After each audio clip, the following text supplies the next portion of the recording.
কবর প্রতিদিন ডাক দিয়ে বলে আনা বাইতুদ দুধ।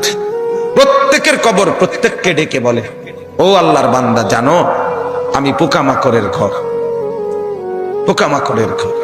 তুমি তো সেই বান্দা যে একটা মশা কানের পাশ দিয়ে উড়ে গেলে তোমার ঘুম বন্ধ হয়ে যায়, চোখ মিলে যায়। একটা মশার গুনগুন আওয়াজ সহ্য করতে পারো না। একবার কয়েল, একবার অ্যারোসোল, একবার মশারি, এরপরও তুমি চাও যে একটা মশাও যেন আমার কানের কাছে গুনগুন না করে।